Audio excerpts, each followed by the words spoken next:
Welcome to the Warframe Weapon Encyclopedia, where today we're checking out the Obex. You can get the blueprint for the Obex from the market, and it's one of the cheapest weapons you can get. It's 15,000 credits for the blueprint, and then 30,000 credits, 650 circuits, 900 salvage, 700 ferrite, and 300 alloy plates to build it. The Obex is a Mastery Rank 4 sparring weapon that does primarily impact damage. It sports a pretty good crit chance of 25% with a standard 2x crit multiplier and a relatively low 10% status chance, whilst being decently fast with a base attack speed of 1, though its range is very low at 1.25.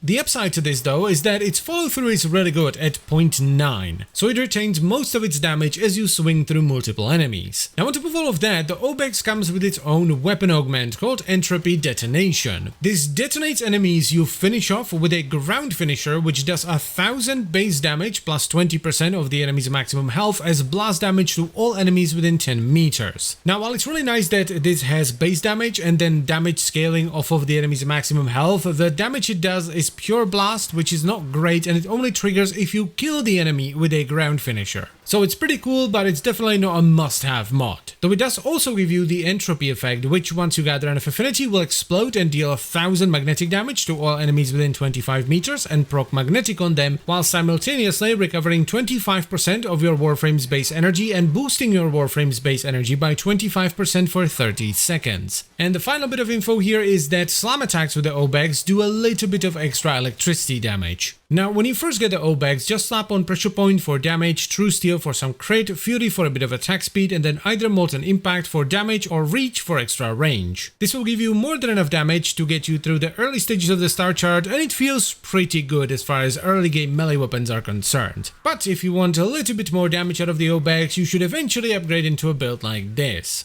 Now, this isn't necessarily the best build you can run on the Obex, but it's the best Zero Forma build you can run on it, because while the Obex is decent, I don't think it's necessarily worth putting Forma on. So we have Prime Pressure Point for damage, Blood Rush for crit chance, Organ Shatter for crit damage, Spring-Loaded Blade for range, Berserker Fury for attack speed, Volcanic Edge for heat, and then Unranked Virulent Scourge and Vicious Frost for a bit of viral. This actually performs really well up to about level 60, so you can very comfortably clear the entire star chart, do all Nightmare and Fissure missions, and even dip your toes into sorties. But that is about it. The damage doesn't scale very well into higher levels. So all in all, the Obex is a pretty decent melee weapon that will serve you well on the star chart, but it does come with a couple of drawbacks, namely the damage distribution and the range. So if you're a new player, I would recommend you try the Obex out, because it's dirt cheap, it's decent enough to carry you through the star chart, and it's really fun. Sparring weapons in general are really fun to use because you're essentially breakdancing your enemies to death. But anyway, that's it for the video, so I thank you very much for watching, and I'll see you next time. Bye bye.